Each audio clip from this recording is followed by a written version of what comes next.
Hello, my astrology friends. This is Lada from AstroladaOfficial, and today I'm here with my amazing teacher and friend and colleague, Victor, AstroViktor, who will talk to us about the very rare conjunction of Jupiter and Chiron. Hello, Victor.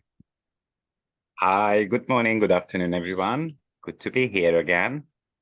I'm excited because no one has spoken about this conjunction, Victor. It happens how often? Every 15 to 19 years, depending on what sign Chiron is in. And I personally, So Chiron spends yeah. most of its time actually in the sign of Aries, more than 8 years, 8.5 years, and it only spends about less than 2 years actually in the sign of Libra. So it has got a funny orbit. So therefore, 21% of the conjunctions of Chiron and Jupiter does happen in the sign of basically between Pisces to Taurus. That's the 6% of the conjunctions. And the rest is very rare. It's Oh, quite a common phenomenon, but every 15 years in Aries and every 19-ish year in the sign of Libra. wow, fascinating how they always meet mostly in Aries or Libra. So, so Yeah, I mean, mostly they meet in Pisces, Aries, or Taurus. okay, so we're starting Yeah. a new cycle of Jupiter and Chiron. I don't know much about Chiron, but I'm excited to hear about you because first of all, Victor is incredible at all asteroids and planetoids and all those that a lot of astrologers actually ignore, but Victor has dug deep and has explored them, researched them personally, and you're actually even starting a webinar on all the asteroids, aren't you? How long is that? Gonna be 10 weeks on the 30 most important asteroids I'm going to be introducing. So, for example, we're going to talk about the meaning of the four major asteroids, of course. On one hand, it's going to be Vesta, Pallas Athene, Juno. We're going to talk about Haumea, Aries, Polus, Nessus, Chariklo, Ixion, Orcus, Varuna, Sedna, Astrea. So basically the 30 most important asteroids we're going to be looking at. The ones I specifically use because I feel like they are very prominent. For example, if someone has got a very prominent Nessus, they might have experienced some type of abuse in their life. Often, these are just giving an extra nuance to your natal chart, kind of like a little bit of a confirmation of what you might see from Pluto in your chart and so forth. Orcus is, for example, the counterpart of Pluto. So it shows how we can balance out Pluto in our chart if we do a little bit of an Orcus as well. Or Astrea, which is going to be prominent in this chart, by the way, because it's going to be conjuncting Vesta and Astrea. Astrea is about breaking karmic patterns, but also it's about balance and justice systems. So what I did is during the last 5, 6 years, because I started introducing more and more during my videos in regards to full moon and new moon, and then I read their, mythology. I paired them up with astrological chart, and then you find them very useful actually to work with. They seem to give very specific details, don't they? Things that it's like a specific story. If someone wants to wow people with specific energies, that will be very useful.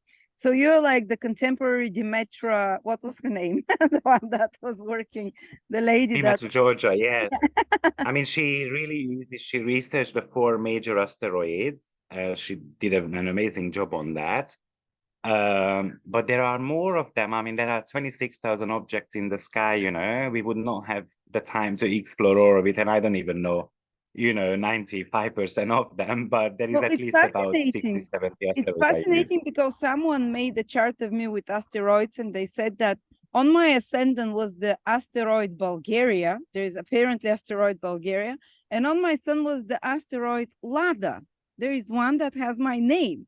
So you might be wild with certain such. Yeah, interestingly enough, names tend to be appearing in your chart quite often, like karmic connections. Yeah, absolutely. So interesting choices we have got in our birth charts. And the other big thing I want to announce is that AstroViktor is making a retreat. Finally, his first solo retreat is going to be in Turkey. There is a direct flight from the US States to Turkey, and it's going to be in June. So we'll put the link below.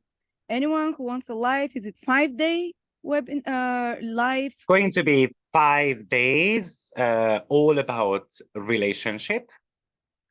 And there is going to be 1 day family constellation therapy, which is optional.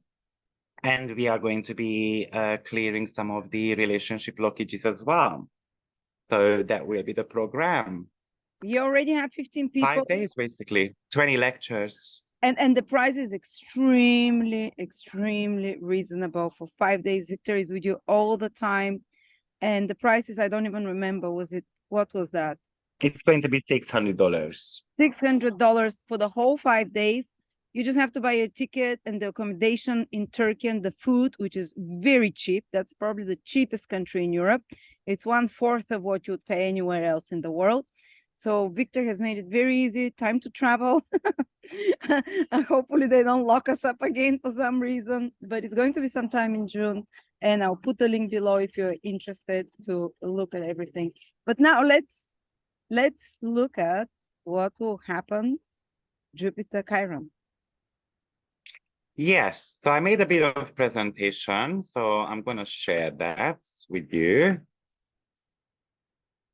And hopefully that will help people to follow the chat a little bit better.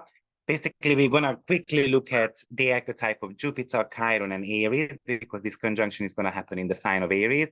And then we're going to put it together and then let's see how it plays out. So it's going to be happening on the 11th or 12th of March, depending on where you are, on 14th degree of Aries. So even though if it happens in the sign of Aries, but it's going to be on Virgo's watch. Now, if someone doesn't know what watts are, basically 2.5 little segments of the zodiacal sign. And Jupiter and Chiron has got approximately about a 14 to 19 year cycle. I mean, the conjunction happens every 14 to 19 years. Now, it pretty much depends on what sign they fall into. So Chiron spends the most amount of time in the sign of Aries, approximately about 8.5 years. And it spends the least amount of time in the sign of Libra. That's about 1.8 years. It's due to the fact that Chiron has got this very funny orbit, the path around the sun, basically. So let's quickly go through what is Jupiter. I wanted to start with a quote because I think it's extremely describing Jupiter pretty well. A person without the knowledge of their past history, origin, and culture is like a tree without roots. Now, we do need to remember that Jupiter is exalted in the sign of Cancer. And exaltation is kind of like a planet is being in a rulership type of energy. I tend to call it as an ecstasy point. If we embrace the Cancerian side of Jupiter, then we can really take Jupiter to the next level. So often an exaltation plays a better role than conjunction, for example. The only problem with the exaltations is that it's a little bit, periodic. So sometimes it's extremely good and sometimes we lose that strength over time, but always picks back up. Now, what is Jupiter? So Jupiter represents basically your abundance and your luck in your chart. It talks about, though, a learning curve. There is a maturation cycle. If you think about that, the second Jupiter return is, for example, happening around age 23, 24, which is kind of like the pre-shadow phase of the Saturn return. Then it kind of indicates to us that, when you are working with your Saturn return, look at your Jupiter return first, what you are meant to be learning about, because then it's going to be easier to tackle your Saturn return as well. Because Jupiter is the counterpart of Saturn. So one wants to expand, and there's Jupiter, and Saturn kind of shrinks things down a little bit. So what happens here is that Jupiter always gives you an element of knowledge, and Saturn stares that knowledge, whether you've embraced it well or not. But Jupiter also represents travel. It's a guru teacher archetype as well. We are on a lifelong learning curve, meaning that we always have to embrace more and more knowledge. Jupiter represents in your chart in what ways you want to become larger, what ways you can expand. It's the planet of opportunity. but you should remember there is no opportunity without going after it. So you're gonna have to grab it. It's a social planet, the very first social planet. So the social planets are very much about understanding your role in the society. But also Jupiter can show you the area of life where you need to display more positivity, where you can become blessed, where you can show a lot more confidence. But also this is the planet of greed and exaggeration as well. So often we tend to be overdoing stuff with it. So if you have got Moon and Jupiter conjunction, you might overeat, or you are overly sensitive. If you have got Venus and Jupiter connections in your chart, you might be overly dependent on your partner, or overly, having some problems with codependency, and so on. So we need to be always balancing Jupiter up with a little bit of a Saturn.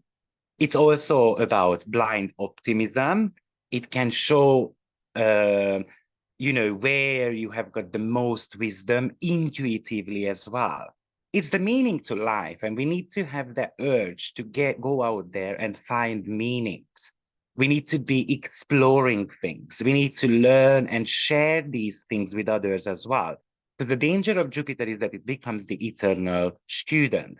It has got huge hunger for knowledge, but we are not just here to learn, but eventually we need to become the teacher ourselves as well. We need to have a strong belief system. Jupiter is a future forward planet. So it's kind of like, like the Sagittarius archetype, right? We have a bow and then we shoot. We don't know where it lands, but we have got the faith that it's going to be landing at the right place at the right time as well. Also, Jupiter can represent to a certain level your talents within the society. So it's about advantages. It's about kind of like a graduation ceremony. It also tells you that you need to celebrate life to the fullest, and you need to live life to the fullest as well. So from an archetypical point of view, Jupiter plays the role of the philosopher, the eternal student, the teacher, but also can play the diva. We call Jupiter as the Santa Claus because it gives you so many presents, but when you don't use it well, it tends to be taking it away though. Think about Santa Claus, how we used to frighten kids. Or if you're a bad kid, Santa is not going to bring you a present around Christmas, right? So that's kind of like Jupiter. It gives you the opportunities, but it takes them away as well if you are not using them well. Jupiter wants to be recognized, and it can actually show you, especially in your Jupiter return chart, where you might be having some lucky break. So it's like the lottery ticket. But remember, you need to buy lottery tickets there is no gain without pain, as we say. Jupiter was, by the way, the god of all gods, the Almighty, the boss archetype as well. So, and Jupiter is a gas giant. It naturally rules the ninth house, where Sun has got planetary joy. So the Sun and Jupiter in your chart is basically, on one hand, the bigger object from an importance point of view, because both of them are related to confidence. And without confidence, you're never going to conquer anything in life. And this is going to be very important from the Aries archetypical point of view as well. Now let's look at quickly what Chiron is before we put the picture together. Basically, Chiron was the teacher of Hygeia's father, Acuplius, who was the god of medicine. What happened with Chiron that he accidentally shot his own foot with a poisoned arrow. And he was in an eternal misery. He wasn't able to heal himself, but he received the power to be able to heal others. So Chiron is in a sense where we make our own wounds because he shot himself. It was his own doing. Yes, it could be. It could be showing your creation of your own wounds, but also it shows you your greatest skill set as well. Because it really talks about if you turn your, your own insecurities into a weapon, then that becomes your greatest strength.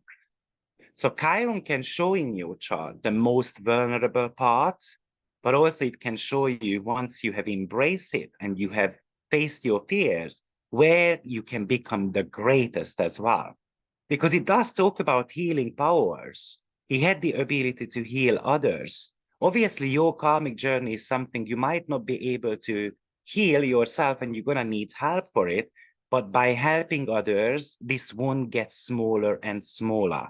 And that's exactly what Chiron realized. You know what? I received the power to heal others. I'm unable to heal myself, but I found the meaning to life. That's why plenty of astrologers associate Chiron with Sagittarius elements.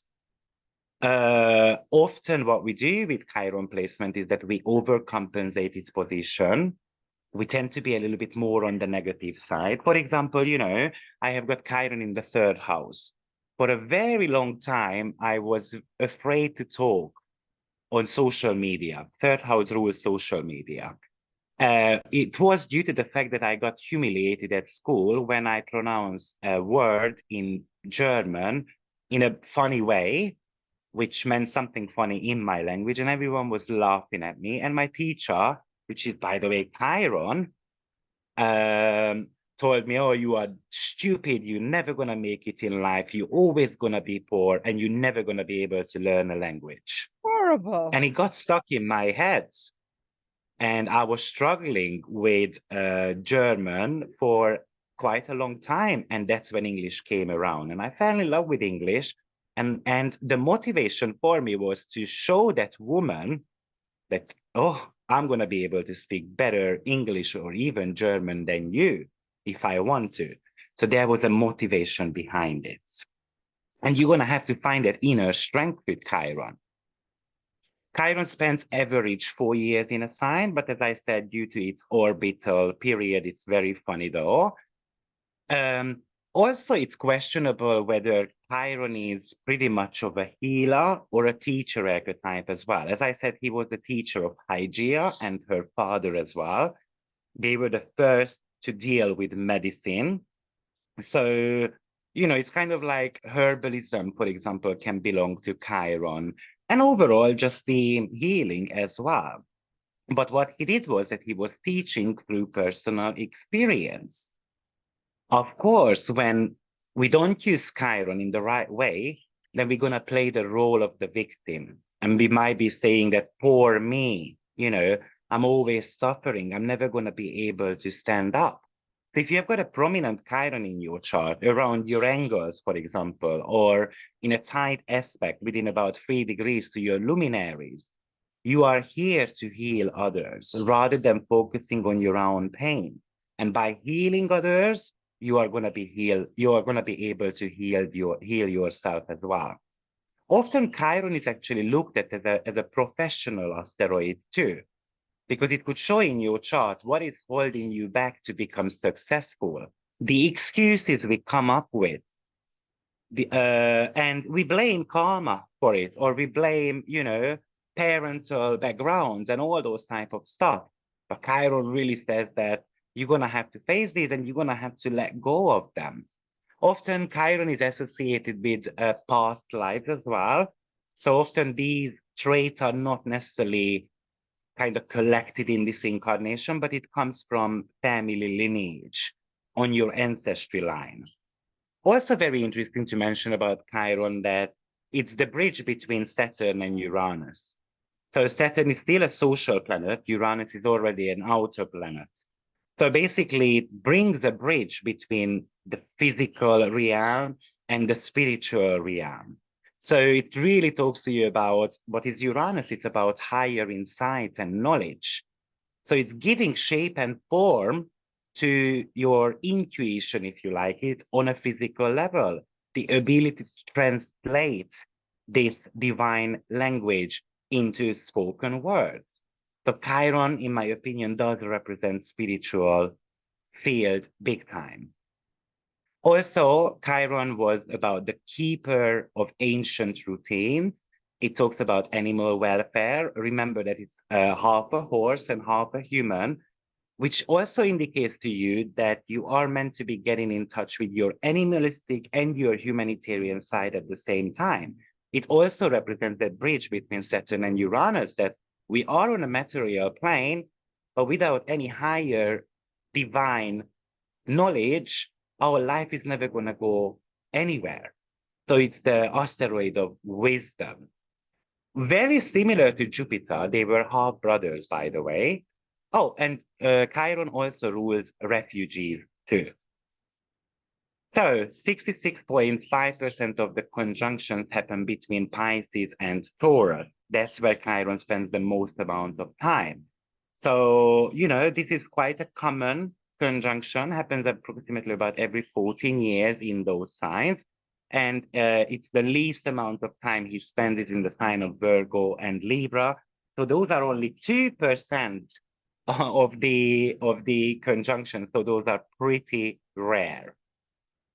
So it's going to take place on 14th degree of Aries. So what is Aries? Aries is the warrior, the fighter, the pioneer. You can call it as your birthright. So you are here to defend yourself. You are here to stand up for yourself, not being apologetic about who you are, showing your skill set. If you are angry, I'm going to show it.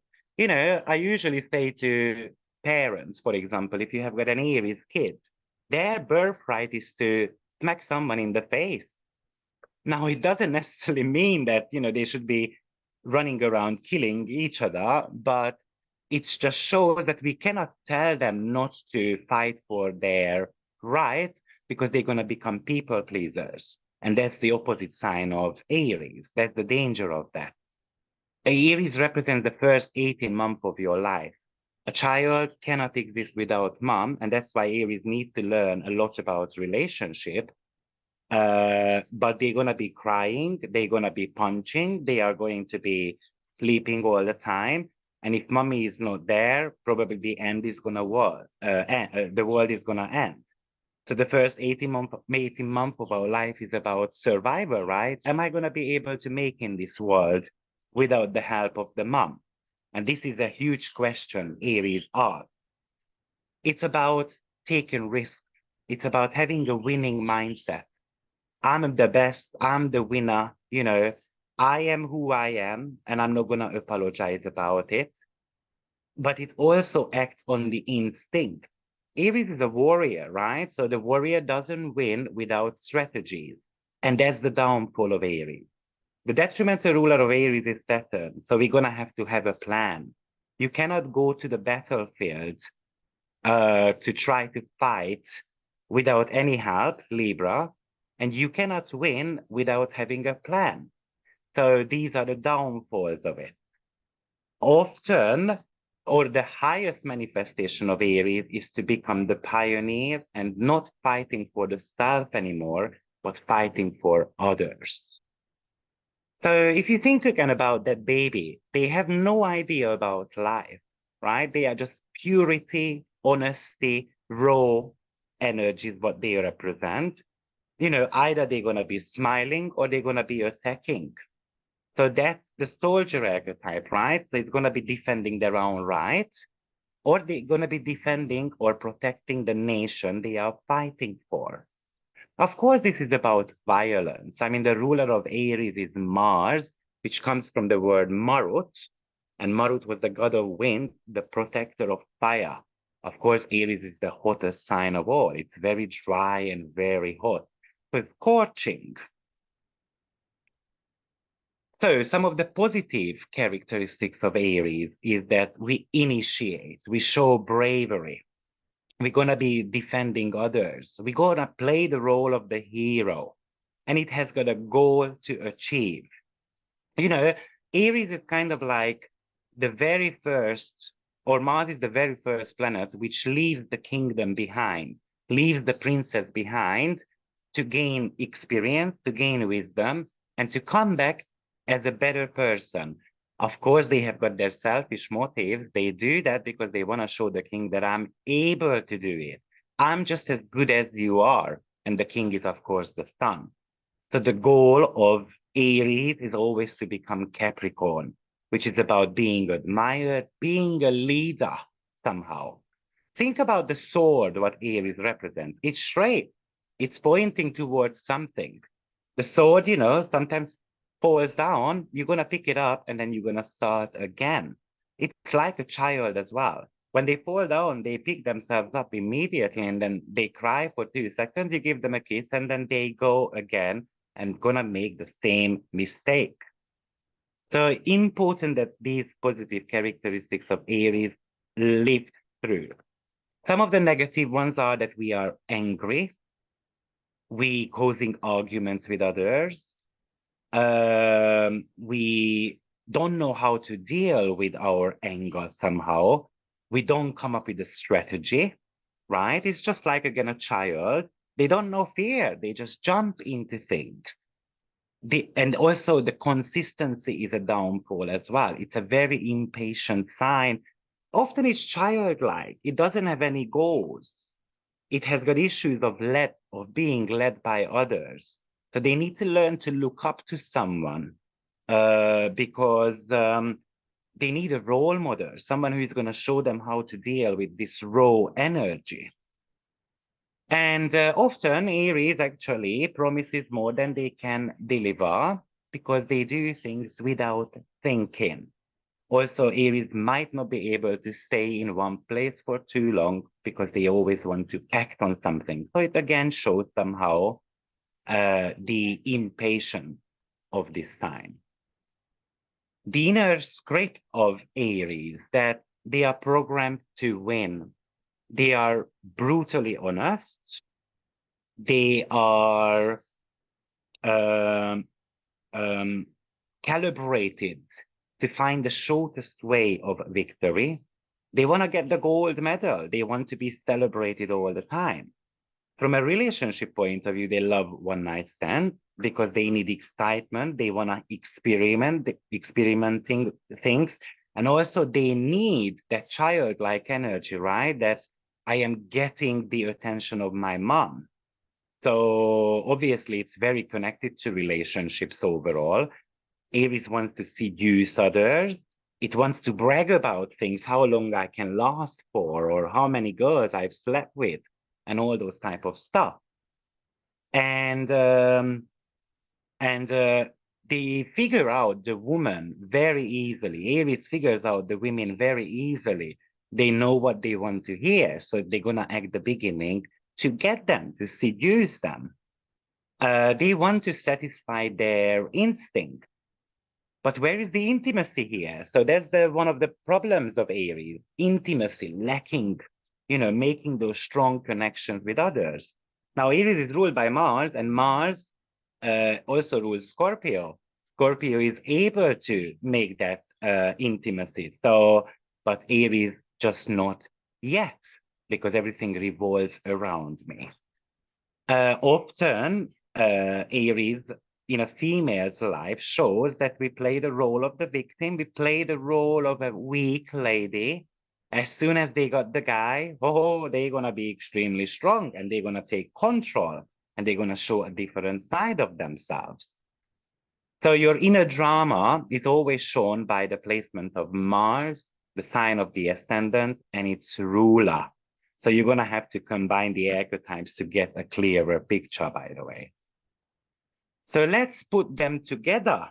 So historically speaking, Chiron and Jupiter, the very last time they met in 2009, and they had 3 conjunctions in the sign of Aquarius. So what happened around that time? It was in the summer, by the way. We had the swine flu. We had the Affordable Care Act got introduced in the US so that everyone can have more of a healthy lifestyle, basically. The healthcare should be available for more people. Obviously, if you look at it, Saturn was transiting the sign of Aquarius in the last 2.5 years, right? We did have some issues around healthcare, and we did have a pandemic going down as well because we had the swine flu around 2009-ish. Then we had 1945 to when the Second World War ended. This conjunction happened on 11 degree of Libra. Also, we had 3 conjunctions there too. That's when we kind of started having a peak, right? a peace between 50 nations decided that the war needs to end, and it has to come to an end because enough life got lost. Interesting that this conjunction is actually happening opposite from that end of World War II. Now the conjunction takes place in Aries, 14 degrees, so it's almost bang on opposing. Unfortunately, this could show, as much as it hurts to say, but there is going to be potentially a war happening. Another thing which is interesting to me, that we had a conjunction also in 62, 3 times again, and it happened between 6 to 10 degrees of Pisces. I would like to point out that Saturn is going to be coming up to 6 to 10 degrees of Pisces in the next 1 year. Between 62 or around 62, there was major tension going on between Russia and the US. Russia was threatening Cuba, but then eventually they pulled out, I think, with their missiles, and nothing really happened. It was more of a threat. But I find it interesting that Saturn is coming back to this degree. So is it going to be just being on the edge of a war, or Russia and US will have some problems? So we will have to see, but these two are a little bit dangerous for me, this 45 and 62 periods. Also, in 1976, we had one conjunction. That was the last one, and it happened in the sign of Aries as well. But it happened on 25 degrees of Aries. Apple was founded, and also Chiron was discovered, basically. So Apple, interesting, Apple's wanted to kind of change the attitude towards computers and artificial intelligence.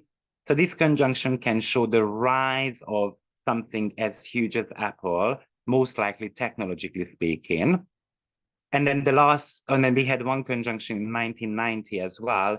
It happened on 16 degrees of Cancer, and that's when the Berlin Wall was demolished. So the current conjunction is happening in few days, and then after we're going to have one in 2036 in the sign of Gemini around 16 degrees. So just very shortly about the history, but let's put it together and let's see what we should expect on a personal and on a world scale as well from Jupiter and Chiron. Well, firstly, it talks to us about having courage to face our own fears and learn from them and turning them into a weapon. Aries is an entrepreneurship sign. So if you want to become an entrepreneur, where is my courage? What is the plan? What to do to become the best in my own fields? Especially if it takes place around your midheaven. Also seeing the gift in our pain. If we have pain, and we all have got them, right? We just need to be able to own it, Aries, and share it with others. Because once we talk about something, it's not a fear anymore, because I've faced it already. It's about realizing that the monsters underneath our bed are actually not harmful. They're just there to make us frightened. You need to have faith that your anger can turn into something blossoming. Anger is a good motivator when you want to prove the point, right? And that's what Aries wants. Remember my story that I wanted to prove the point to my German teacher that I can also speak a language, probably better than you.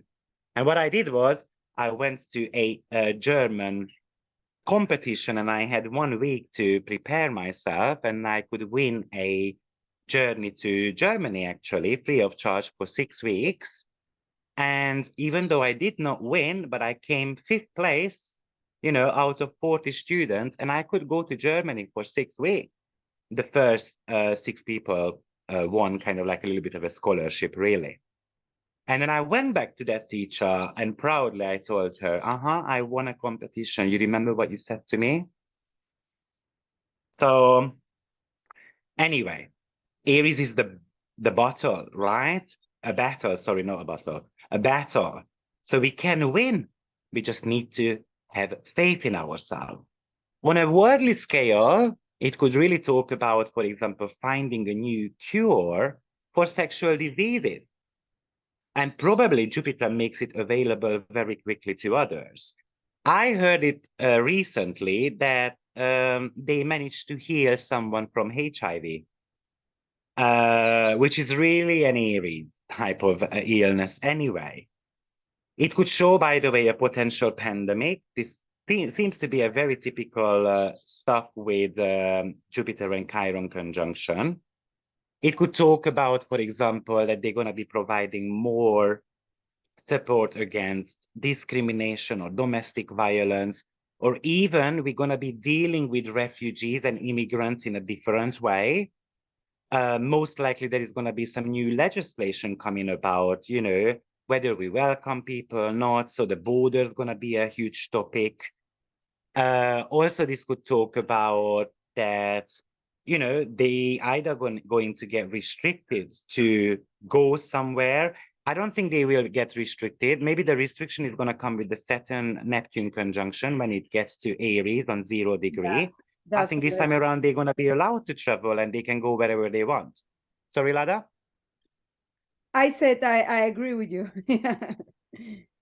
Yeah, I think it's going to get kind of more popular and popular. People are going to go around. But therefore, certain countries will tighten up their visa scheme as well, because they're not going to be able to accept so many people. So it comes, you know, with a little bit of an advantage as well as disadvantage at the same time.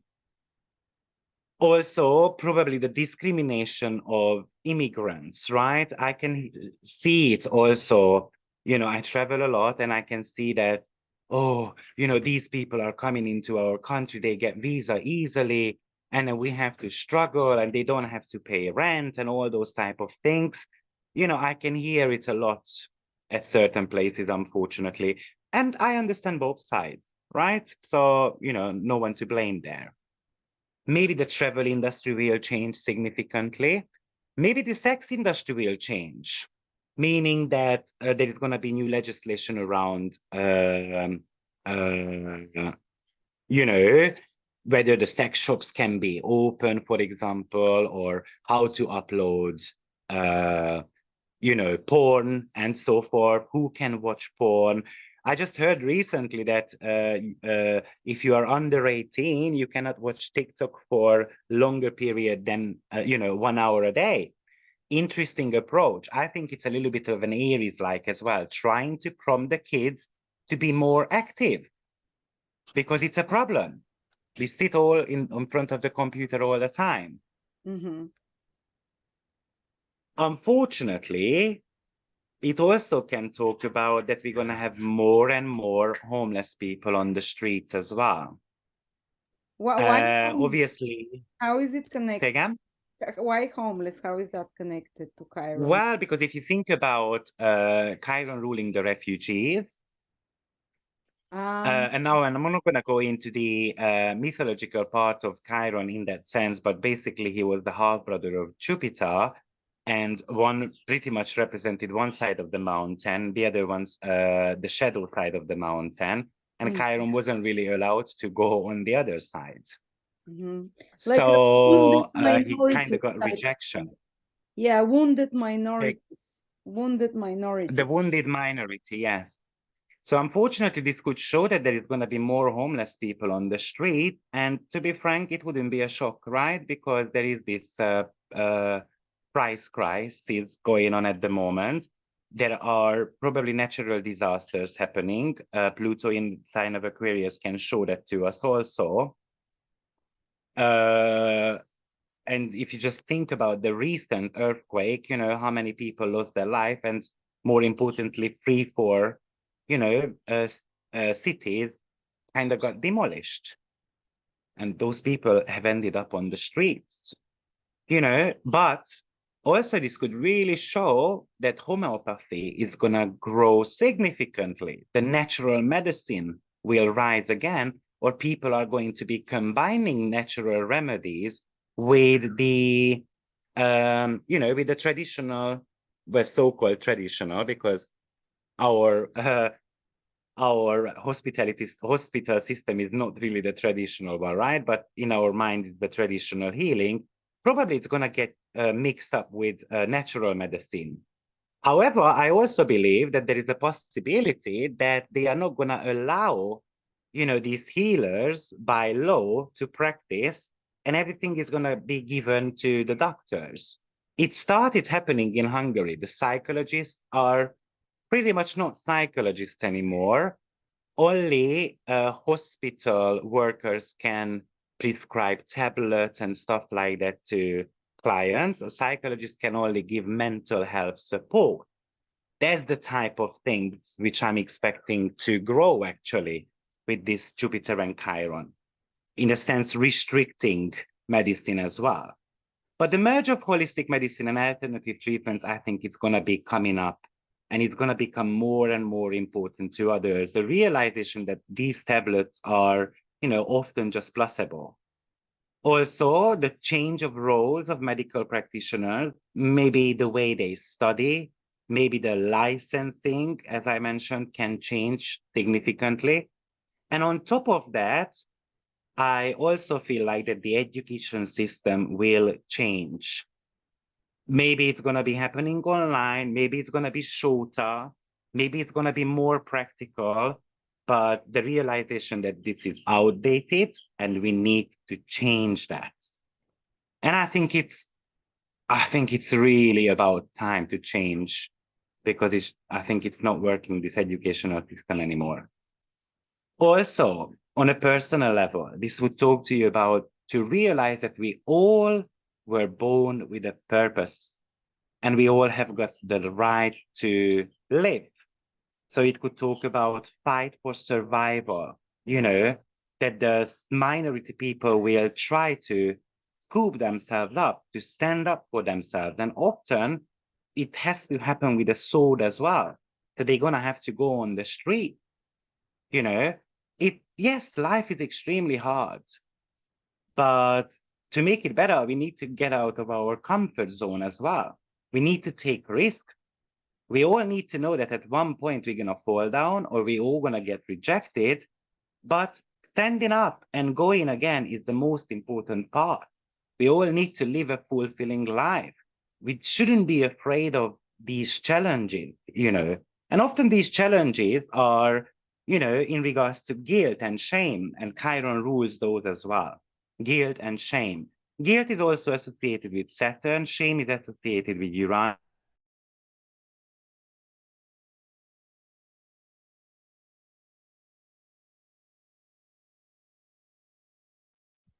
Hello? Hello? Oh, wow. Victor? Did we lose you there? Ooh. Hello? Hopefully Victor will come back online again. Hello?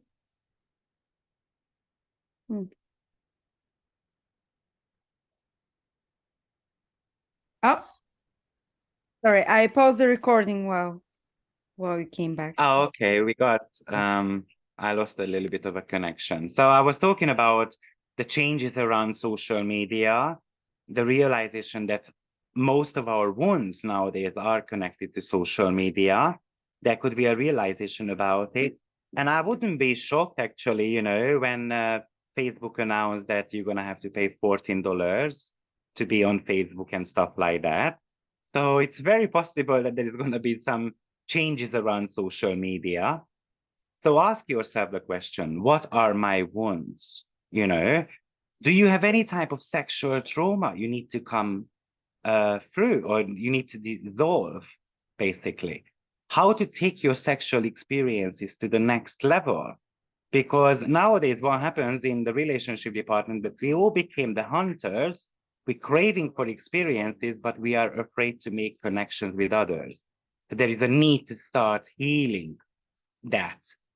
And this could really talk about the rise of shamanism and alchemy as well. So there is great stuff around it, but I think it's going to start with some protest, demonstration, possibly a war. And then we're going to start making some healing after.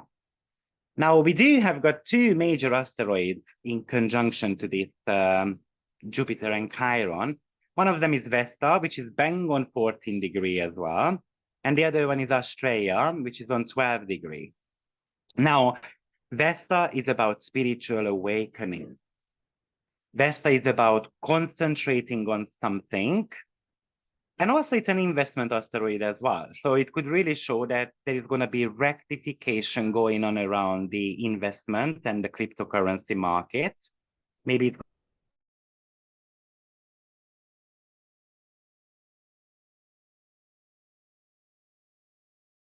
you passionate about, you know, what are you dedicated towards? It's also sexuality as well. They were meant